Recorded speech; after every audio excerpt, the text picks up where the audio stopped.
Thank Sal you. wants to know when Sal wants to know when he should give in to having a fem pop or fem tip bypass versus having the doctor try an endovascular first approach. He says that his doctor doesn't even want to try endo, that says that it doesn't last. There's nothing durable about it. And the best option for him at age 65 is to have a fem tip or fem pop bypass.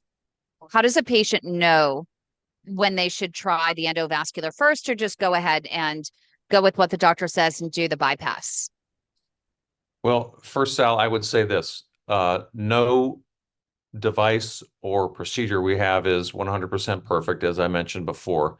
Uh, Angioplasty is not perfect. Atherectomy is not perfect. Stents are not perfect. Bypasses are not perfect. They all have some degree of limitation. And it's a very hard question to answer with regards to when is enough enough. There are patients where I have done numerous procedures on from an endovascular standpoint because they're not surgical candidates. There is data that supports good outcomes with surgical bypasses in certain situations. Um, so we don't know the answer to when is enough. We can't say that you get 3 shots at it, or 2 shots at it, or 6 shots at it from an endovascular strategy standpoint. There's no magic number. We certainly don't have data that supports that if you've tried 3 times, 3 strikes, you're out. There's nothing that shows that. And anecdotally, there are a lot of us in this field that have tried numerous times to revascularize a patient to get them out of limb-threatening or urgent situation. So there is no true number. Some of that is going to be based on physician bias. There are going to be surgeons that may have a shorter threshold to do a surgical bypass, whereas somebody like myself that does endovascular intervention may be more biased towards giving it another shot. The good thing is that we have a lot of tools in the toolbox to help improve the durability of our intervention. And if we can optimize medical therapy on top of that, then in general, patients will do well. But there are options, but we don't have an absolute cutoff. Yeah, we always tell patients that it's really going to be a personal decision for you, but we always suggest to get multiple opinions from different practices because you have 3 different types of doctors that do treat PAD interventionally and surgically, including interventional radiologists such as yourself, interventional cardiologists, and vascular surgeons. And as you said, different doctors, different philosophies, different approaches, different thresholds, right, before going to surgical. And so it's really important just to explore all of those options and see what the doctors have to say and do what feels best for you. And then secondarily, the other one that we tell them to consider is, what are the contingency plans when it fails? Which one has more options for you once that procedure that you're deciding to have will fail, because they all will fail. But which one is going to give you more options and which one is going to give you fewer options when that actually fails? And so we always say it's really important to ask each one of those doctors, what's the contingency plan when this procedure fails? Really good point, Kim. Again, it goes back to what I've said a couple times now, which is there's no magic bullet that we can apply to this situation. And there are 3 main specialties, all with our own inherent biases. The great thing is that there are options to consider. Some of that leads to a kind of I'll call it a lack of standardization of therapy, because we as physicians do have our own bias, and what works well in my hands may not work as well in somebody else's hands, and vice versa. So, and not everybody is a good candidate for an endovascular approach. Not everybody is a good candidate for a surgical approach. We're gathering data, we're learning a lot, and so I think that the field is exciting from that standpoint, but we don't have a standardization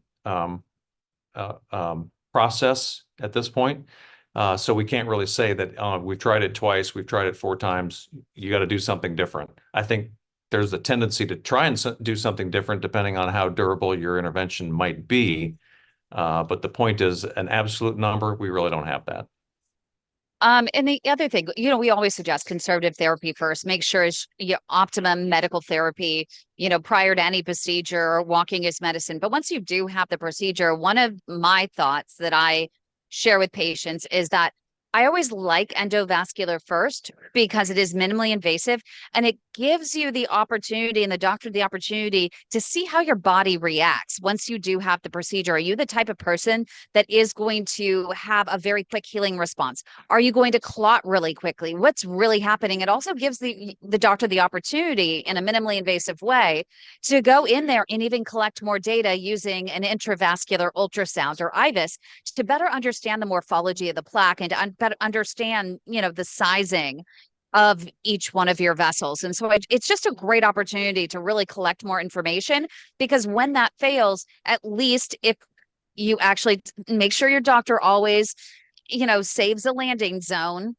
protects a landing zone, and the landing zone being a place where that bypass could be reconnected and to reroute blood flow in your arteries. But make sure that the doctor does maintain that landing zone, but it gives them a chance to then say, you know what, endovascular failed. This is why it failed. Now let's go to bypass. And then you have that option, but at least they have a better understanding, right, of the morphology of the plaque and the vessels and how your body is actually, progressing with PAD. Because with a bypass, if you go straight to bypass, we've had so many go down, doctor, so many go down. And then the doctor says there's nothing we can do. And we're seeing more and more go down within months. And, Yeah, and the doctor says nothing more. your point about maintaining a target for bypass is valid. There's a mantra among the endovascular community that we don't want to burn any surgical bridge. And I agree, most people in general would prefer an endovascular approach as long as they're a candidate for that approach. It's less invasive, the recovery is shorter. So for all those reasons, most people tend to choose a less invasive approach as long as you can get a decent result. The analogy is very similar to intervention on the heart when people undergo angioplasty and stenting in the coronary vessels for angina or acute coronary syndrome. Sometimes patients need to go to surgery, but sometimes patients, and frequently so, patients are treated effectively with a less invasive approach through percutaneous coronary intervention. The same applies for patients with PAD and critical limb ischemia. So, but again, this is a disease that we manage. We don't cure PAD. We don't have a pill that you take.